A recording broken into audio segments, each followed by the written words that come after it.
Hello dear students, chapter number 6 में बेटा आज हम एक्सरसाइज के सम स्टार्ट कर रहे हैं। ठीक है, तो जो एक्सरसाइज के सम्स है उसमें 6.1 पहले स्टार्ट करते हैं। The sign of work done by a force on a body is important to understand. Work done की साइन मतलब पॉजिटिव और नेगेटिव वर्क डन है वो समझने की जरूरत है। State carefully if the following quantities are positive और नेगेटिव। पहला बताया work done by a man in lifting a bucket out of a well by means of a rock tied to the bucket. Okay, मतलब well में से अगर bucket को अगर बाहर निकालता है कोई भी पर्सन, तो उसमें जो वर्क डन होता है, ये बकेट है, ये जब बाहर लिफ्ट करता है तो अपना एक्सटर्नल फोर्स कौन सी डायरेक्शन में होता है, यहाँ पे, और उसकी मोशन भी कहाँ पे होती है, आउटसाइड में। आया समझ में? तो याद रखो वर्क डन का फॉर्मूला हमने था W is equal to F D cos theta. तो फोर्स इंटू डिस्प्लेसमेंट था। जो फोर्स जो डायरेक्शन में है उसी डायरेक्शन में अगर डिस्प्लेसमेंट है तो सेम डायरेक्शन में होगा, दैट मीन्स थीटा इसमें कितना होगा, 0। चलो रखो इसमें 0, दैट मीन्स एफ डी कोस 0, कोस 0 होता है 1। तो वर्क डन इसमें बेटा क्या आया, पॉजिटिव। तो फर्स्ट केस में वर्क डन क्या होता है, पॉजिटिव। है समझ में? सेकंड में है work done by friction on a body sliding down an incline plane. ठीक है, work done by friction, sorry, work done by gravitational force in the above case. तो इसी केस में ग्रेविटेशनल फोर्स है वो तो कहाँ पे अप्लाइड होता है, नीचे की साइड पे। ठीक है, और हम लिफ्ट कहाँ कर रहे हैं, ऊपर की साइड, दैट मीन्स दोनों ऑपोजिट डायरेक्शन में आए। तो जब ऑपोजिट डायरेक्शन होती है तब थीटा कितना होता है, 180 डिग्री का। तो W is equal to F D cos 180, और कोस 180 होता है माइनस, तो minus F D, that means इस केस में अपना जो वर्क है वो क्या होगा, negative. Clear? Number C, work done by friction on a body sliding down an incline plane. तो ये इंक्लाइन प्लेन है और जो कोई बॉडी है वो यहाँ से स्लाइड डाउन हो रही है। ठीक है, और फ्रिक्शन ऑलवेज कहाँ पे अप्लाई होता है, यहाँ पे, इसके ऑपोजिट डायरेक्शन में। तो ऑपोजिट होता है मतलब थीटा कितना होगा, 180 डिग्री का। ठीक है, तो अभी देखा 180 डिग्री में वर्क डन इसमें क्या होगा, नेगेटिव। तो इस केस में भी वर्क डन नेगेटिव।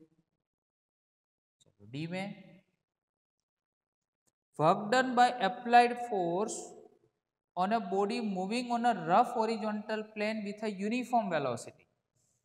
चलो रफ हॉरिजॉन्टल सरफेस है, यूनिफॉर्म वेलोसिटी से कोई भी बॉडी यहाँ पे ट्रैवल कर रही है, तो अपना फोर्स भी इसी डायरेक्शन में है और उसका डिस्प्लेसमेंट भी वही डायरेक्शन में है। दैट मीन्स थीटा कितना होगा, 0। अगर थीटा 0 है तो ऊपर के केस में हमने देखा, इस केस में क्या होता है, वर्क डन पॉजिटिव होगा। आया समझ में? तो इस तरह से हम डी नंबर भी सोल्व कर सकते हैं। चलो वैसे ही ई नंबर में work done by resistive force बोला है। Work done by resistive force of air on a vibrating pendulum to bringing it to rest.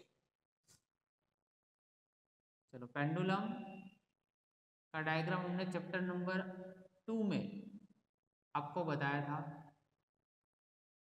ठीक है, कि उसकी कोई और पोजीशन है, ऐसे मूव होता है। अगर उसको रेस्ट में लाना है तो यहाँ पे एयर पार्टिकल्स होते हैं, तो एयर पार्टिकल्स उसमें रेजिस्टिव फोर्स होता है, वो इससे क्या होता है, अपोजिट डायरेक्शन में। और अभी बोला कि अगर अपोजिट डायरेक्शन है तो थीटा कितना होगा, 180 डिग्री। अगर वो 180 डिग्री है दैट मीन्स उसमें वर्क क्या होगा, नेगेटिव।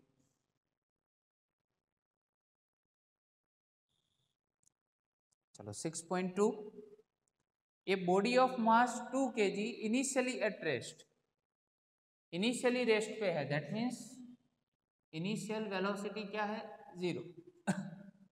चलो उस पर कितना फोर्स अप्लाई हो रहा है, the action of the applied horizontal force is 7 Newton with a coefficient of kinetic friction 0.1। ठीक है, तो फर्स्ट ऑफ ऑल आपको कंप्यूट करना है work done by the applied force, 10 second में कितना फोर्स अप्लाई होता है वो हमें फाइंड करना है। तो पहले तो देखो यहाँ पे आपको काइनेटिक फ्रिक्शन कोफिशिएंट दिया है, मतलब काइनेटिक फ्रिक्शन फाइंड कर देते। फॉर्मूला था एफ के इज इक्वल टू म्यू के एन, म्यू के एन की जगह पे यहाँ पे एम जी हो गया, तो एफ के इज इक्वल टू ये 0.1 ए 2 और यहाँ पे 9.8, तो आंसर आया 1.96 न्यूटन। चलो नेट फोर्स लेते हैं, तो नेट फोर्स एफ डैश देते हैं, टोटल फोर्स माइनस ये जो फोर्स है वो माइनस कर दो, तो इसमें से नेट फोर्स 5.04 न्यूटन मिल जाएगा।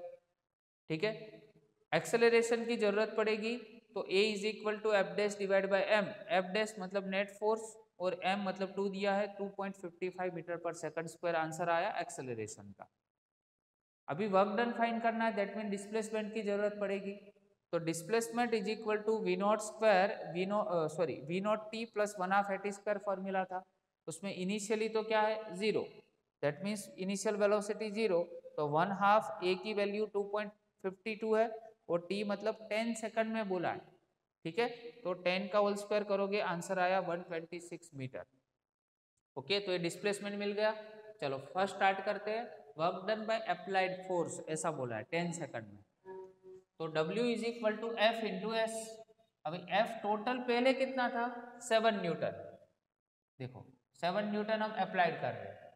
ठीक है, और डिस्प्लेसमेंट तो सेम है 126, दोनों का मल्टीप्लीकेशन किया, वर्क डन आया 882 जूल। सेकंड पूछा है work done bye frictional force, frictional मतलब माइनस, एफ की वैल्यू हमारे पास फ्रिक्शनल फोर्स का यहाँ पे फाइंड किया था हमने 1.96 न्यूटन आया था, और डिस्प्लेसमेंट तो सेम रहेगा, मतलब आंसर आया 246.96 विच इज अप्रोक्सीमेट -247 जूल। अगर टोटल वर्क डन करना हो तो W1 प्लस W2, तो यहाँ पे W1 दो, यहाँ पे W2 दो, दोनों का माइनस करो, तो 882 में से 247 माइनस करोगे, ठीक है, तो माइनस माइनस क्या हो जाएगा टोटल प्लस, मतलब 635 जूल आपको क्या मिलेगा बेटा, आंसर मिलेगा, क्या मिलेगा आंसर। ठीक है, तो 882 माइनस 247 करोगे तो सीधा आंसर आपको मिल जाएगा 635।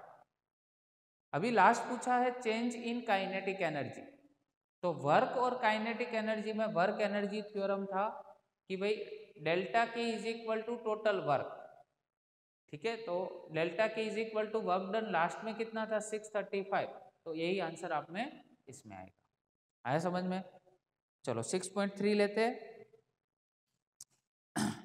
Given 6.11 are the example of some potential energy functions in one dimension. The total energy of the particle is inclined by a cross on a ordinate on the ordinate axis. देखो एक cross symbol से हमने total energy show की हुई, और V not का meaning है potential energy. क्या है? Potential energy. तो ये जो है डायग्राम एक्चुअल में यहाँ पे, ठीक है, ये फर्स्ट डायग्राम V नॉट ये पोटेंशियल एनर्जी का डायग्राम है। तो if in each case specify the region if any in which the particle cannot be found in the given energy also indicate the minimum total energy the particle must have. Each case think of simple physical context for which these potential energy shapes are relevant. okay? तो यहाँ पे आपको क्या find करना है कि कौन से रीजन में पार्टिकल एग्जिस्ट करता है और कौन से रीजन में नहीं करता है। ठीक है, तो बाय यूजिंग दिस ग्राफ यहाँ पे हम लॉजिक लिख रहे हैं। देखो कि भाई टोटल एनर्जी का फॉर्मूला क्या था, mechanical energy is equal to kinetic energy plus potential energy, so that kinetic energy is equal to total energy minus potential energy. ठीक है। चलो तो फर्स्ट केस में देखो 0 से a में, मतलब for 0 less than x less than a, मतलब इस रीजन में पोटेंशियल एनर्जी तो 0 है, पोटेंशियल एनर्जी क्या है 0। चलो रखो इसमें, तो k इज इक्वल टू ई मिलेगा। अभी बताओ इसमें काइनेटिक एनर्जी पॉजिटिव है कि नेगेटिव है? तो इसमें कोई नेगेटिव होने के चांसेस ही नहीं है, क्योंकि k इज इक्वल टू ई मतलब पॉजिटिव ही है। तो इसमें काइनेटिक एनर्जी क्या हो गई? पॉजिटिव। सो इस रीजन में पार्टिकल एग्जिस्ट करेगा, ठीक है। तो किस रीजन में नहीं करता है? तो देखो, अगर मैं यहां पे दूसरा केस कंसीडर करूं कि भाई x ग्रेटर देन a, मतलब a वाला पोर्शन हो गया, ग्रेटर देन a मतलब a से आगे। तो देखो इसमें तो क्या है कि यहाँ पे जो a जो ग्राफ है वो v नॉट का ग्राफ है। दैट मीन्स यहाँ पे पोटेंशियल एनर्जी है वो ग्रेटर है किससे? टोटल एनर्जी से। तो फॉर्मूला हमारे पास k is equal to E minus V था। चलो a हो गई लोवेस्ट, ये लोअर है, ठीक है, और a ग्रेटर है। आप जानते हो कि अगर लोअर में से ग्रेटर माइनस करोगे तो a वैल्यू तो ऑलवेज नेगेटिव आने वाली है।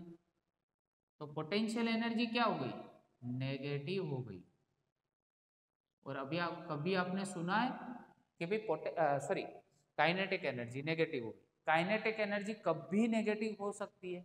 No, kinetic energy always it must be positive, ठीक है। तो इस रीजन में particle do not exist, sorry particle does not exist. Clear? तो ए हो गया फर्स्ट।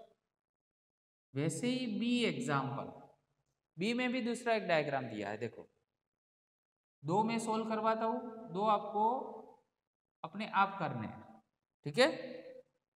चलो यहाँ पे हो गया ग्राफ, ये वी ऑफ एक्स मतलब ये कौन सी एनर्जी? Potential energy. एक्स मतलब ये हो गया अपना डिस्प्लेसमेंट। चलो वी नॉट से बेटा स्टार्ट किया, यहाँ पे हमने ग्राफ ऐसे गए, फिर ऊपर आए, फिर यहाँ से हॉरिजॉन्टल, फिर अप, फिर हॉरिजॉन्टल, फिर से अप, और फिर से हॉरिजॉन्टल, एंड देन आफ्टर यहाँ से नीचे। चलो यहाँ पे क्रॉस दिया है ई, ठीक है ना। चलो ए वी नॉट का ग्राफ है, ये जो पहला है यहाँ पे, वहाँ पे ए, सेकंड एज है वहाँ पे बी, ए हो गया सी और ए हो गया डी, ठीक है। अभी फॉर्मूला फिर से, E इज इक्वल टू क्या था? K plus V, so that K is equal to E minus V. देखो फॉर ऑल केसेस, सब केस में, मतलब A B C D सारे केस में V नॉट मतलब इसकी वैल्यू क्या है? पोटेंशियल एनर्जी की वैल्यू ग्रेटेस्ट है और टोटल एनर्जी की वैल्यू लोवेस्ट है। तो यहाँ पे फिर से एक बार ये लोअर वैल्यू है और ए कौन सी वैल्यू है? ग्रेटर वैल्यू है सब केस में। सो दैट काइनेटिक एनर्जी क्या होगी बेटा? नेगेटिव होगी, और काइनेटिक एनर्जी कभी नेगेटिव नहीं हो सकती। That means particle does not exist in all cases. इसमें पार्टिकल एग्जिस्ट हो ही नहीं सकता है। वैसे ही आपको सी नंबर और डी नंबर और 2 डायग्राम्स दिए हैं, यही लॉजिक का यूज करके आपको दोनों अपने आप सॉल्व करना, ठीक है। तो आज हमने 6.1, 6.2 एंड 6.3 आपको सॉल्व करवा दिए, ठीक है। 6.3 में 2 एग्जाम्पल आपको घर से होमवर्क में मैंने दिए, अच्छे से समझना। ये जो वर्क डन है उसका भी कंसेप्ट अच्छे से समझना कि जिस डायरेक्शन में आप फोर्स अप्लाई करते हो उसी डायरेक्शन में अगर डिस्प्लेसमेंट होता है तो वर्क डन पॉजिटिव होता है। और जिस डायरेक्शन में आप फोर्स अप्लाई करते हो और अपोजिट डायरेक्शन में से अगर कोई फोर्स आता है या तो डिस्प्लेसमेंट होता है, that means work done will be negative. So the work done is depend on the two angle only. Theta is equal to 0, that means work done positive. Theta is equal to 180, that means work done will be negative. Okay, thank you very much.